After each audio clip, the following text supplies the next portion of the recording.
Hey, what's going on, ladies? You're here with Crunchtime Survivors, and I'm Coach Chang, and this is my D coordinator. Yes. Hey. How y'all doing? All right. How are you? Now we actually bring you on today because every year around this time we like to do something special for women that survived the fight of breast cancer, let alone any kind of cancer. All right. And we actually went on social media and we were looking for some nominees and whatnot. And your son Mike, being a newfound brother of mine. Okay. He told me about your story. All he told right. me about yours as well. Wow. And so happen y'all are real good friends. Yes. And so starting with you, Miss Denise, Miss Scott. Okay. So tell us a little bit about yourself. All right. Hello, everyone. I am Denise Scott, and I am a teacher here in Hillsborough County. I've been married for 23 years. Okay. Just celebrated my 70th birthday. 70? Yes, in July.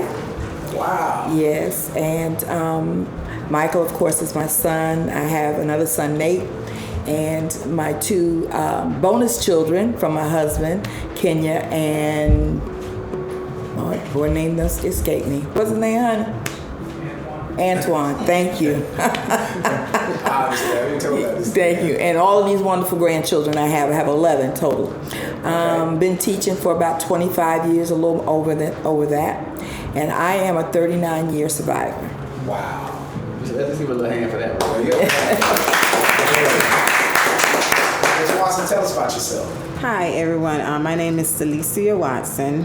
I am an office manager at the University of South Florida. Okay. I've been there for 30 years, and I have retired. Retired? And yes, I'm in my first retirement. Okay. But however, I'm still working because they have what they call the drop program. Okay. I can work up to 5 years, but no longer than 5 years. But officially, I am retired. Okay. Yes. So getting right into the meat and potatoes of things. Y'all done told a lot about yourself. Yes. Starting with you, Miss Scott. What type of cancer? I mean, we know it was breast cancer. Like, how did you go about finding out that you had breast cancer? Did you have any symptoms? Well, the first time I did not have any symptoms, but I did self-examination. I was 30, actually, the first time I was diagnosed. And I was just doing self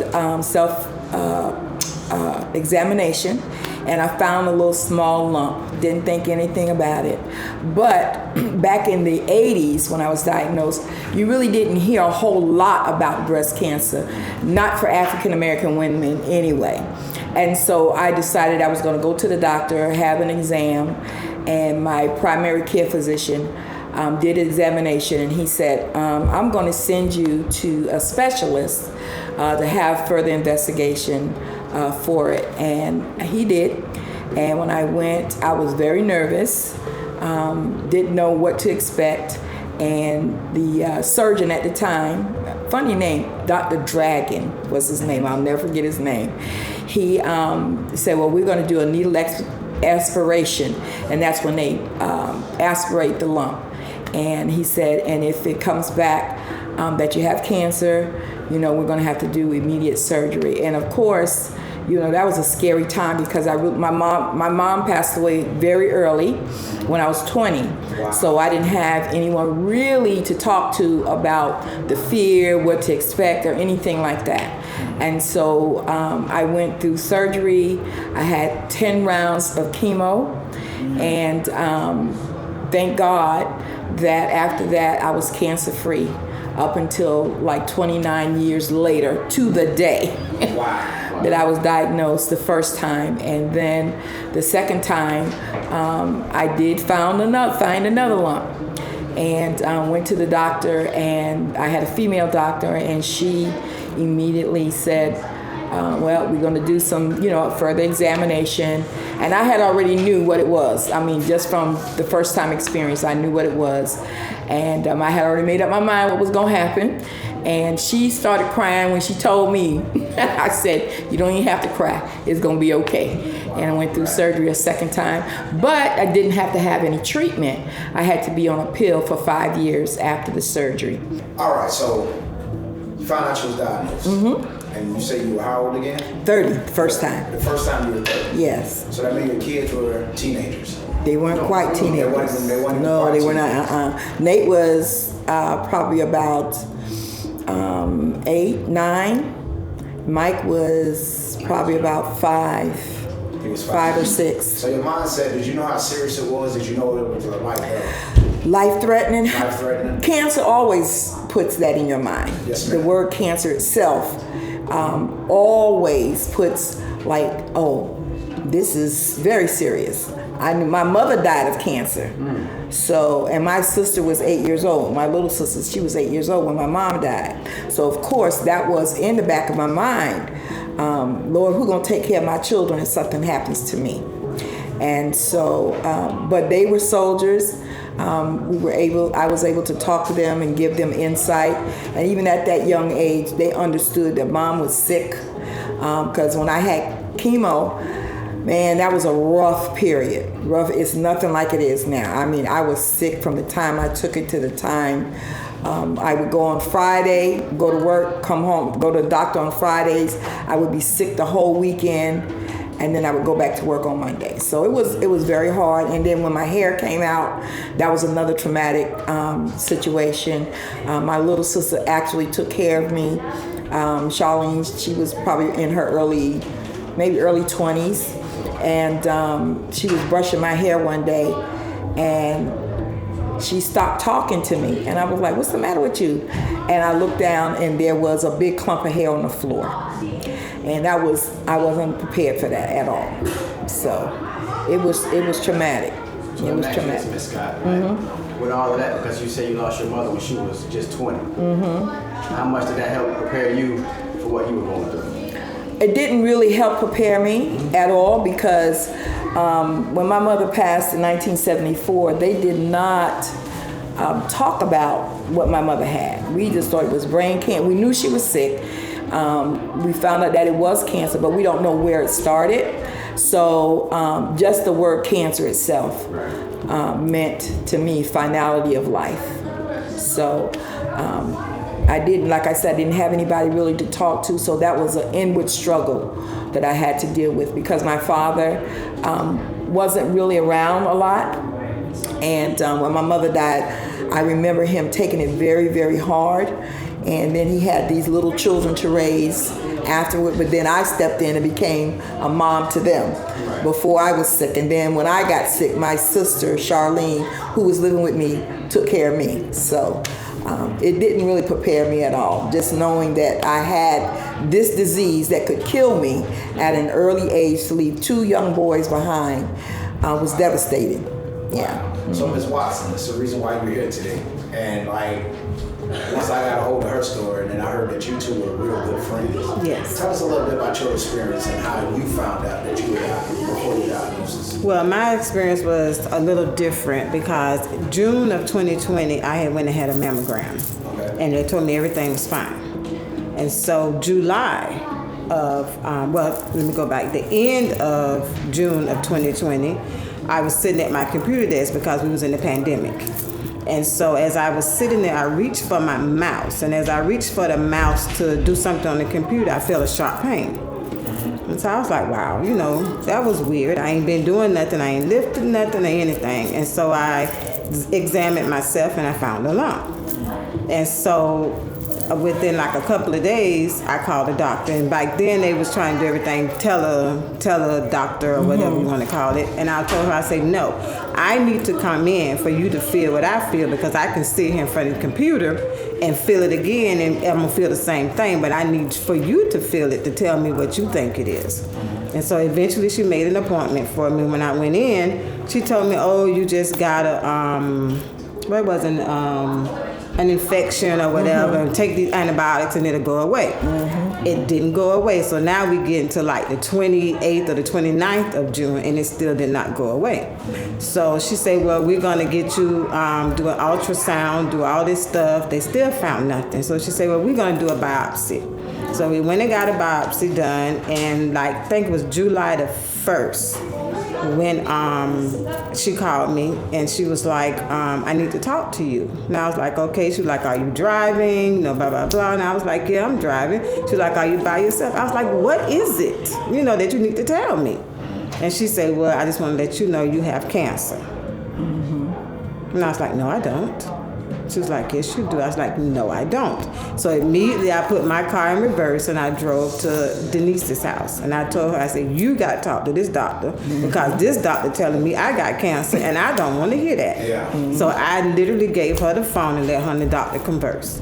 So how much, like, once you found out, did you have any young kids as well? Or? I was raising my grandson, and at that time he was 15. He was 15. Yes. All right. So how hard do you think? I mean, was your significant other, your husband, was he in your life at the time? No, I was not with anyone at that immediate time. Wow. So you were fighting alone. I was by myself. Yes. All right. Really, you weren't by yourself because you called Miss Denise. Yes. And that had to been like a comfort somewhat in its own. It was because how we met at church. Right. And both of us are deaconesses at the same church. And so our friendship developed and it just took off. Mm-hmm. And when it took off, it was like we was like just like magnets. And I didn't know it then, neither did she, but the Lord was preparing us for what I was going to go through and for what she was still going through. And so I felt so confident in her as to where I could just allow her to do everything for me. So let me ask you, how much do you think with you being prepared and just having the knowledge of what you were going to go through helped you out with your None. Honestly, because I melted. Because it's like, this can't happen to me. So even though I knew and I was by her side when she went through again, it still did not resonate to me that this is what you're going through. So I was in denial. So even in being in denial, once you came to it and you accepted what you were going through, what actually motivated you to fight? Because a lot of people I've known, like my mother, my sister, my older sister died of adrenal cancer. My grandmother died of lung cancer. Wow. And there was a point in time where both of them just came to the point during chemo and say, you know what, I'm tired. I just can't do it anymore. Like some people just started to fight. What gave you that courage to say that I want to be here? What was it? What was that motivation for you? My motivation first was my grandson, because I've had him since he was 6 days old. So I'm the only parent that he has. And so along with that, my faith. And after my faith was my friends. Wow. You couldn't find a better friend. Couldn't have found a better friend. Absolutely. So back then you were in Scott. So you went through your first round with cancer. And lo and behold, Again. And how far in between were the periods of cancer? 29 years. 29 years. So now this time around, your kids are Grown.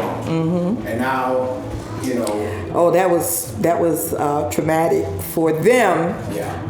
More so for them than for me. Yeah. Because I called a meeting after I had went to the doctor.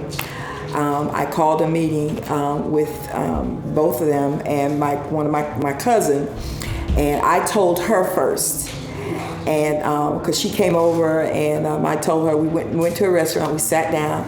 I said, hey, I got something I got to tell you, and as soon as I said it, she broke down and cried because she was with me the first time around. And she knew how much I don't want to say suffered, but what I went through trying to get through that period of time. And when I told Nate and Michael, they both broke down. You know, because they brought back memories from what I went through the first time and how sick I was. And I reassured them that it was very, very early, because that was the key. Early detection is everything.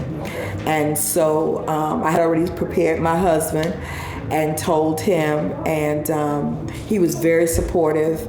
And with Nate and with Michael, once they accepted, they still was scared, but once they accepted, it helped me to go through a little bit easier. And my friend, I call her Linda, so we have the Lindas going on here. Linda and Linda. There's a story behind that, but yeah.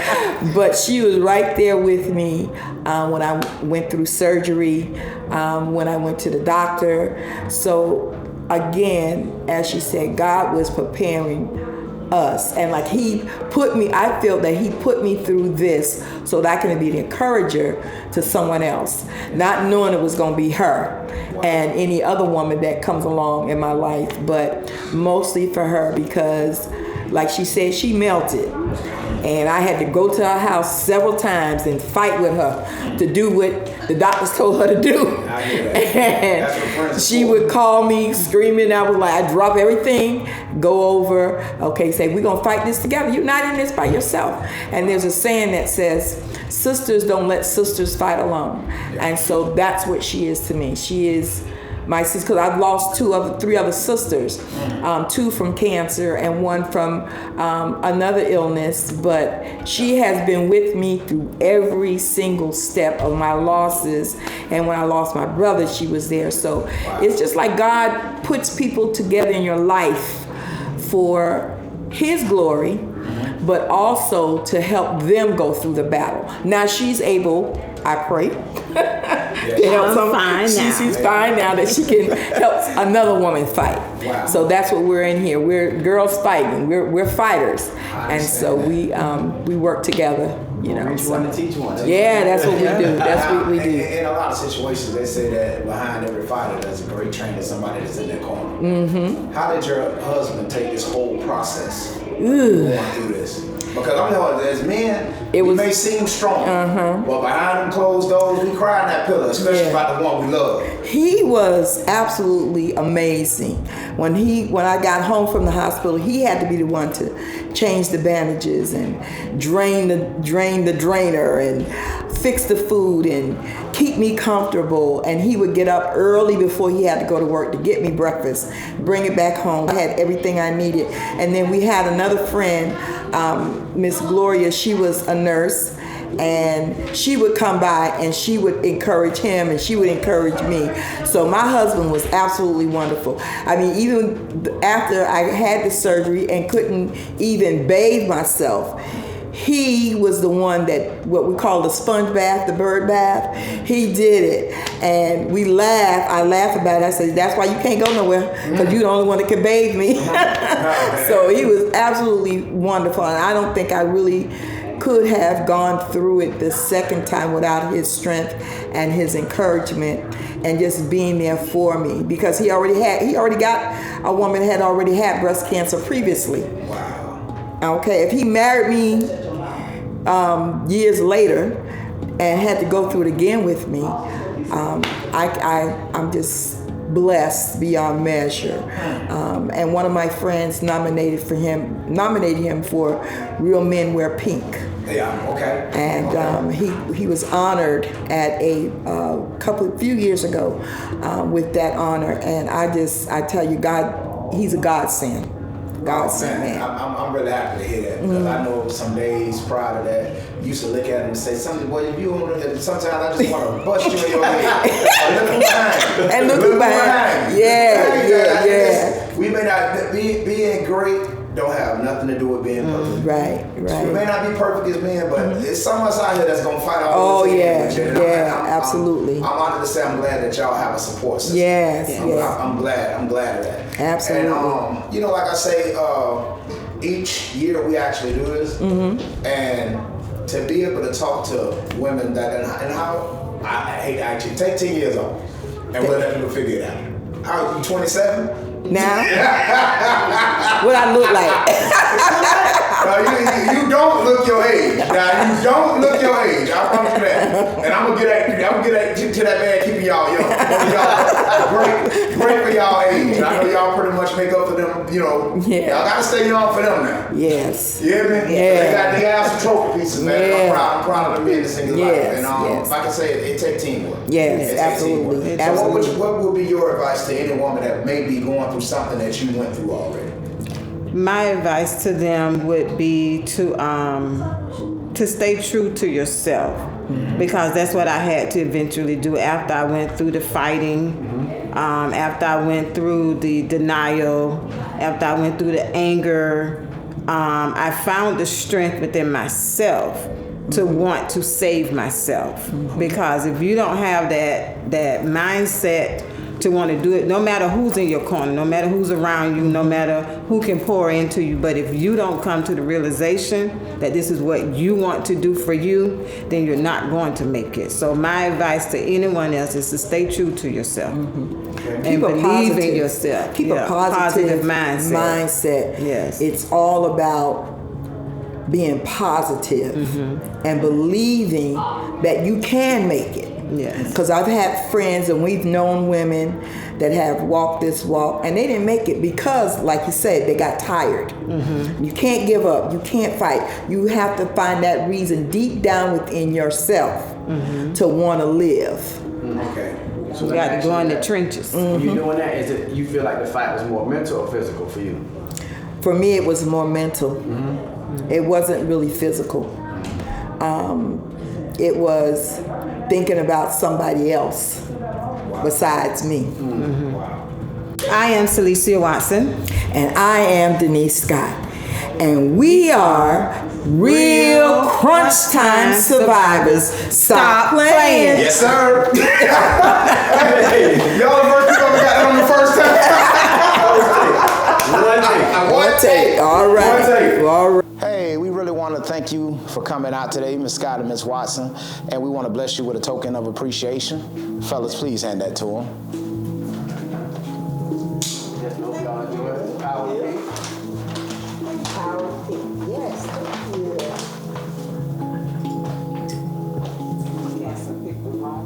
Absolutely. Yeah. They better stop playing with y'all. Better stop playing with y'all. Go ahead, open it up.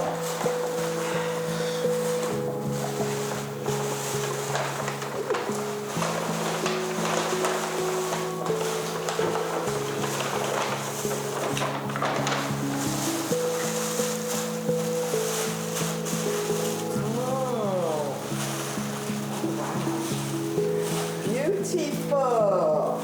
Real Crunchtime survivor. Yes, I love it.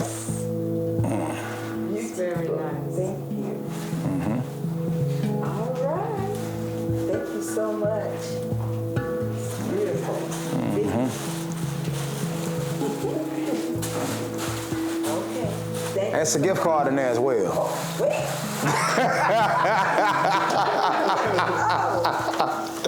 It's just a little something. It ain't much. Appreciate it. Yeah. I'm trying to make sure y'all can go out to lunch. Yes, definitely. Oh, wow. Thank you. Thank you. It's very nice. Yes. Thank you, Coach. Yeah. Thank you. Hey, what's going on, Crunchtime Survivors? And you back with the coaching staff. I'm Coach Chang. I'm Coach Cat. And we're here with Polk County finest, Mrs. Pacicia Larkin. I'm honored. Yes, ma'am. I'm honored to have you a part of Crunchtime Survivor today. We brought you in because every year we do our annual breast cancer. I don't even know what to call it because we done had so many great people come on that actually survived the fight. Because we don't know if we want to call it the Triumph Day, Adversity Day, or just Crunchtime Survivor Day. I think we'll go with the last one. Yeah. And it's mostly about awareness. That's what we want to, because a lot of our people, you know, for saying, we tell them knowing is the biggest thing, you know. So you find out early detection and it helps out lots more. Just let people know how to find out, you know, to go from there. That you know you're not fighting alone. So give us a little bit about yourself. Tell us about Miss Lara. Yes, I am Pacicia Lara. I'm 62 years old. I am the owner and founder of Building Bridges Ministry, which I take care of adults with a disability that have been deemed as misplaced or homeless. I have 5 kids, 14 grands, and 8 great-grands. Wow, so you have a big family. Yes, I do. Okay, so you know everybody come from different walks of life, and actually your story is a little bit unique, different from breast cancer, what we actually been promoting. You had a different kind of cancer. Yes. And explain to the people what that was. Well, the first one was the vocal cord cancer. I kept going to my doctor and I was telling him I got this burning in my throat. And then they found out that I had acid reflux. that's where it begins from. Then they told me I had irritable bowel syndrome. So I kept going to the doctor, say, hey, look, something's not right. I could be breathing and it felt like my throat was on fire. And when I drank water, it felt like that it was on fire. And I kept telling them, like, my voice is changing. I got this knot in my throat. And then they say, okay, well, let's go in and do a biopsy. So when they did a biopsy, maybe about a week later, and that's when they called me in, and they said, well, we believe that you have vocal cord cancer. Said, we don't think that's in your box. So what we want to do, we want to send you to get some testing. So they did the biopsy, and then they called me back to a radiologist. I had to go see the radiologist. So when I get up there, me and her sitting and talking, and she said, Ms. Larry, you have vocal cord cancer. And I just looked at her. And she said, we got to take care of this right away, and we're going to set you up for treatment. I said, no, ma'am, we're not doing that like that. I said, you got to give me time. Go home. I got to do some thinking and some praying. So I went home, and mine was different. I didn't tell anybody because I always thought sometime, like she said, she had a friend. I have friends too. But sometimes you can call the wrong person. So I'm like, I don't want this to get out into the atmosphere, and I always believe whatever you think and say, come back, because a lot of us don't work in faith. We work and respond. So when I tell you, and whatever you respond, whether it's negative or good, then that's what I take hold of. And I didn't want anybody to say, oh girl, you know, I know such and such a person. Oh, you know, this is the big C word, and you know, and you need to do this and you need to do that. I said, hold up, time out. I need to go, and I need to go into prayer. I didn't tell my kids. I didn't tell anybody until a week of my treatment. And now I'm claustrophobia. They have like a cage. They put you in. They built it for you. Mine was from here to the back of my head. And when you're in it, your arms are straight down. Your head is straight back because the cancer was up in here. And I'm like, okay, what am I going to do next? So we go in, talk to the doctor again. They build the cage, and I told them, I said, listen, I don't want to hear no music. Don't ask me how I'm doing. I don't want to talk about it. Put it on, and let's get it done. And then I thought about all the word and how I was on drugs before, and I'm like, well, if the drugs didn't kill me, how and why would I let this get to me? So I had to start thinking. My mind process was, okay, are you going to fight? Are you going to lay here? Are you going to die? Are you going to receive everything the doctor's telling you? And how are you going to respond when they telling you all this? So my response was, I'm going to fight. I'm going to live.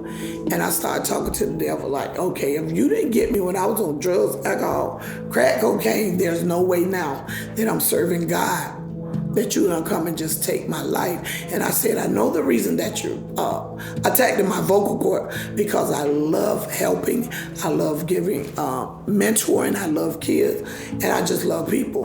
And when we go back into the radiation booth, they say, okay, this gonna burn. And in the middle of your treatment, you're gonna have to take a break. And I'm like, what? So it got to the point that after the radiation started, it got to the point that when I breathed, when I drank water, and I was determined to eat, because they told me if I lose 20 pounds or more, they would have to put in a breathing tube.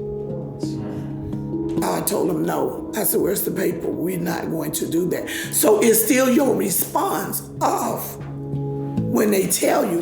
And then I had to respond with the faith move and say, hey, look, no, I'm not going to have that. And where's the paper? And I'm gonna sign it. So how old were you when you found this out? I was 58. Oh, so you had already lived a substantial amount of your life. Right. Like you're on the other side. You're actually getting into living life. The Right. first 50 years is understanding life, so now you're living life. Right. And it's happening. And you said you had a past, and to actually like to hear you say, drugs can get you. Right. So, they say the devil will bring confusion, especially when you get on the right track. Right. All right, so you actually, you got your life, you fought that fault, and you came out of that cancer. Like, once you found out you were cancer free, like, did you got surgery the first time? Or? Yeah, I had radiation. Oh, you had radiation. Radiation, yes. Was it aggressive radiation or was Yes, yes. Wow. It burns so bad, I'm telling you, when I breathe. When I'm just taking a breath, what burns so bad. And then they had to put me on like a pill because I was claustrophobia. Yeah. And I was in a cage and I was laying flat on my back, and your arms had to be down. When they put it on, it was so tight. They put screws in on the side. When I woke up, you could see the indentation of the diamonds in my face when I woke up. Now this cage, it was at the hospital?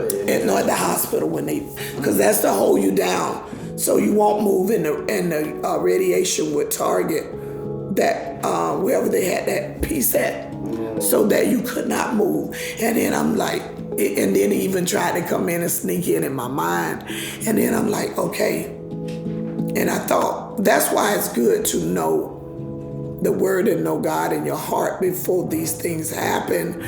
Because if I had not been where I was in my faith, there's no way I would have made it, because now I'm laying flat on my back, pinned down, claustrophobia, can't see nothing. And all I got is the word that's already instilled in me. So I'm telling God, you say you'll never leave me nor forsake me. By your stripes, I'm still quoting these scriptures. By your stripes, I am healed. And the next thing I know, I'm asleep and they waking me up. Wow. But that process, if your mind,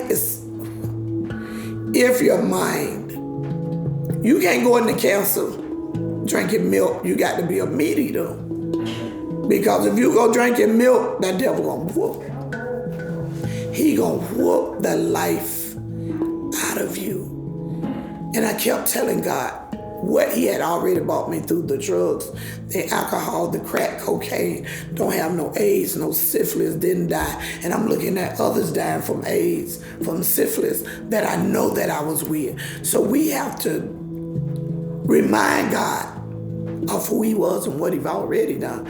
Because like I said, you can't get ready when they say cancer.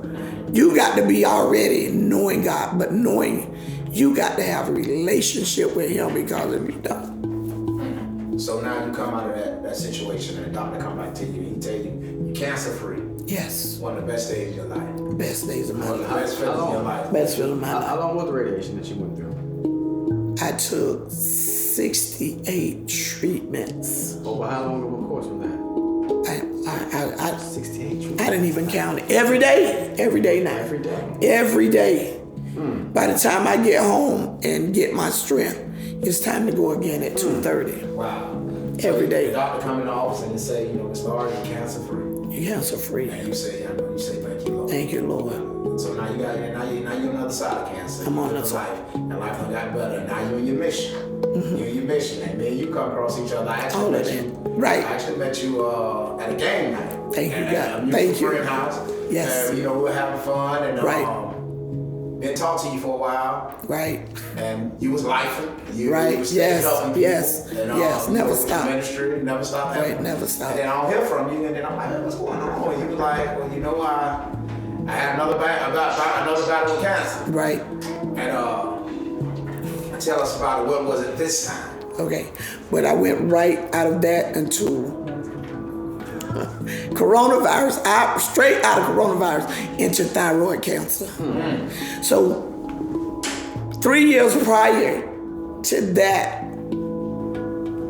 I was having problems with my thyroid. My neck was swollen up. So I go to the doctor, right? This one doctor, can't call no name, so she did a biopsy, she took 5 tubes. She told me I was fine. So I kept saying, listen, something not right. This thing keep growing. It kept. And then it got where I couldn't hardly breathe. So I'm like, this ain't right, you know. So what's really going on? Now, mind you, I walked in this the whole 3 years. When she told me that it was not cancer, I had this cancer for 3 years, and it kept growing. It was here, and it grew to here. And then when it got over mine, I didn't even know you had breathing cords and tubes in your neck. I thought it was just one big opening. So trying to get to a doctor and say, hey, look, we need to do some testing on you. I'm like, okay, come to Tampa. When he put his head down, I already knew. He said, Ms. Lowry, he said, I don't want to tell you, but I think it is. And then he said, let's do some testing. So I came back. My friend Trinette brought me back to Tampa. He said, Ms. Lowry. I said, yes, sir. He said, you got thyroid cancer. He said, how long you say you've been like? I said, for 3 years. He said it should have been taken out. It had got to where I couldn't breathe. My neck was sticking out. And here we go again. He said, well, you've already had enough damage to your vocal cord and your neck. What we're gonna do, we're gonna go in and we're gonna do surgery. Wow. So I actually saw, I'm actually showing people a couple of pictures of it. Right, you can. What they ever took, like, what size was the mass you actually had in your throat? It was 6 inches almost. And he told me, he said, Miss Lowry, he said, I've never seen this before. He said, yours grew long. He said, you let it go back, it grew into your spine, it grew into your shoulder, it grew into your chest. He said, but yours grew out. Wow. And that's that crazy faith. That's crazy faith. That's that crazy faith. You know what I think, honestly? I think that, it's just my opinion. Right. My preference. That sometimes, you know, that cancer attacks your throat because, like you said, that's what the devil wanted to do. That's what he wanted wants. to silence you. Right. But it's a greater gift. Right. And your voice got to be heard, and all the stuff that you're Right. actually doing in the community. And actually inspired me because it was time me and you had Right. to talk. And it was like, man, I want to get this stuff up, man. Yeah, I'm like, no, you don't. It's like, but no, it was been plenty of days where you actually say, no, you got to keep Right. fighting something for you. Just call you out the blue. It's Well, not called the out blue. the That's Yeah. God leading you And to it's that call. voice that I want you to know that I'm grateful of. Right. I'm real grateful for that. And then just to have, you know, you young women actually coming in and speaking with us because, Right. like, I look at cancer, like, it was a point in time when I was going through it with my sister. Well, I found Right. my grandmother, she died in 96 of lung cancer, like I told you. And that was a trying time. And I was understanding life. I was senior high school. Right. And then my older sister went through it. And I went through life and I was like, man, you know, I hate cancer. I hate cancer. I hate it. And one thing I know, we all gonna have an expiration date. Right. We all gonna have an expiration date. And what I learned from cancer, I learned to make peace with it. You have to. And the reason why I learned to make peace with it because it gave me time. Right. Because me and my sister was like oil and water when she was here. Mm-hmm. And it gave me time to say I'm sorry. Wow. It gave me time to say I love you. Right. Because there's some people having aneurysms. There's some people having It is. There's some people having heart attacks. Yeah. There's some people getting in car wrecks. Down at 20, 30 years old, 30, 19. 20, 30 years old. Right, that's all But you you know, mean. cancer gave me an opportunity. So I can't say I hate it because it gave me an opportunity to be Right. in a relationship. Right. And a lot of people can't say they was blessed with it. Right. One thing we always know, we gonna leave it. That's Definitely. You won't be late and you won't miss that point, man. But that's how I dealt with cancer. That's how I Right. dealt with the devil. You know Right. what? Thank you for giving me time. Right. And by y'all beating it, by these young ladies that came in and actually beat cancer, Right. we got a little bit more time. Right. And we're gonna make great memories. Like I can honestly say, and I even talk to my mom. I tell my mom this every day.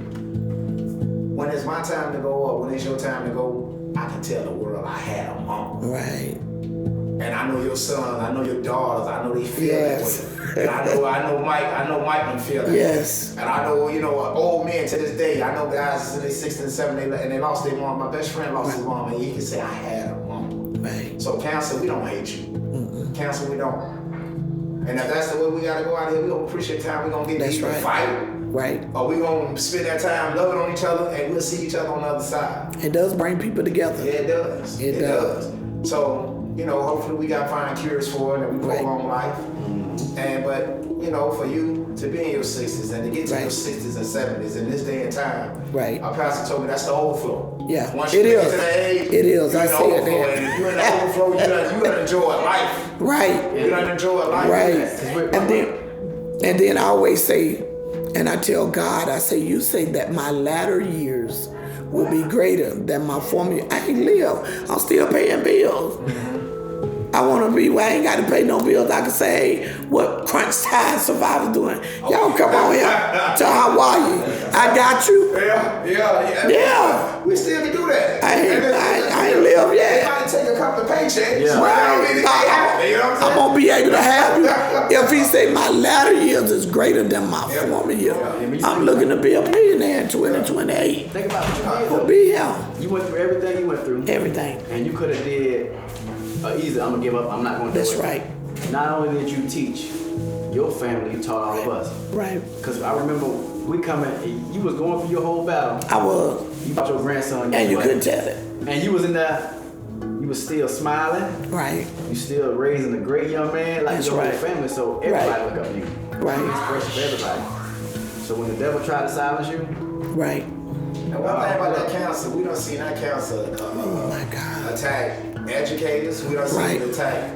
It don't attack the doctors. It's not prejudice. It's not sexist. That's right. It's not cancer will attack anybody. That's right. And it don't care now. And you're only as good as like we look at the great fighters, right? We look at the great fighters. Muhammad Ali, Floyd Mayweather. Y'all know about boxing. You look at Muhammad Ali. You look at Floyd Mayweather, Sugar Ray Robinson, Sugar Ray Leonard, and everybody just see the fighter. But the most important part of that fight is the people in this corner, the trainer. Right. While you're in the fight, you got to have the people in your corner. You got to get up. That's right. You got to fight. You got to slip that left to hit him with that right. Right. So who was that support team for you? Right. It was my family and my church, Church of God, the Bible Way.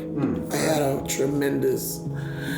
Even my pastor called me when I was at my lowest point, didn't know what was going on. He said, hey, Sister Lyra just called and tell you ain't going nowhere. He said, you got too much work to do. And then his mom came to me and she told me, she said, Sister Lyra, she said, you're going to be all right. And I said, okay. She said, because the Bible says he who give to the poor of the least one is as if God, you're loaning to God, and God said that he will repay you. She said the reason you haven't left here yet because you do so much for the needy, for the unfortunate, for those that are in need.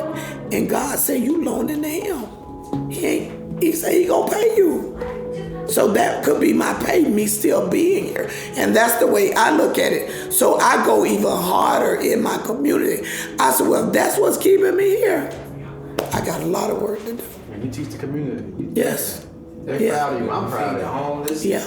You Clothe them. Take them to doctor's appointment. Help veterans get their money. So you're teaching trades. I like that. Right. Teaching trades. And we can take them. Kids prior to y'all actually coming to the podcast. We was actually talking to the kids about building business. And with our football team, 10-year-olds, they actually have an assignment where they have to actually build the lemonade stand, make the lemonade, schedule a time to sell the lemonade, and everything they make on, we put it back into the program to actually buy things for them. Right. Because I believe in actually teaching trades versus just scoring touchdowns. Because one thing about life, you have to score one touchdown or run 140 to become a business owner. Right. The NFL, none of that is promised. Right. So, man, Miss Larry, I'm so honored to actually have you on the show today. And we've been trying to make it happen. I am so honored. We've been trying to make it happen for months, and we're very grateful to hear your story.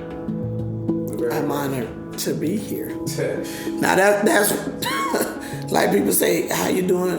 I'm grateful to be. I'm talking about I am for real. Oh, okay. You know, it's a blessing. Like I tell them, and they above the ground is better than they under. Yeah. But you touched a lot of people because not only if it was today, tomorrow, anything happens. Right. Even like we said, we teach the game. Right. Your grandson said, I learned from my family. Yeah. So even with that, he teaches. He Right. young in his early 20s. Right. Book bags. Right. Yeah, you're right. So yeah, you pass it on. and my nephews. Yeah. Grandkids, great grand, all of them. You're doing a great job. Yeah, thank you. Well, that's been another episode of Crunchtime Survivors, Breast Cancer Edition, and we're really grateful and we really appreciate you for coming on. Let's give a hand for Ms. Larry, man. And I am Patricia Lowry. I am a Crunchtime survivor. Stop playing. I gotta get it right here. Moving too fast. Go ahead. Okay. My name is Patricia Lowry. I am a Crunchtime two-time survivor. Stop playing. Yes, ma'am. That's been another segment of Crunchtime Survivors, and we wanted to bless you with a token of appreciation for coming to join us on our show and sharing your story. Fellas, could you please hand her a gift?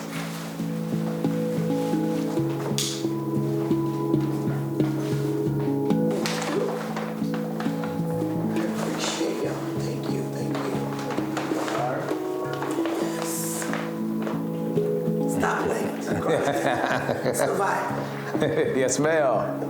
Yes, ma'am. You go ahead and open it up. You make sure you anytime you feel like you got to put them gloves up, you make sure you put that on for me. Yes, sir. I like it. I love it. Oh, yes, sir. Stop playing. Time survivor. Two-time. Yes, ma'am. Yes, ma'am. Yes, ma'am.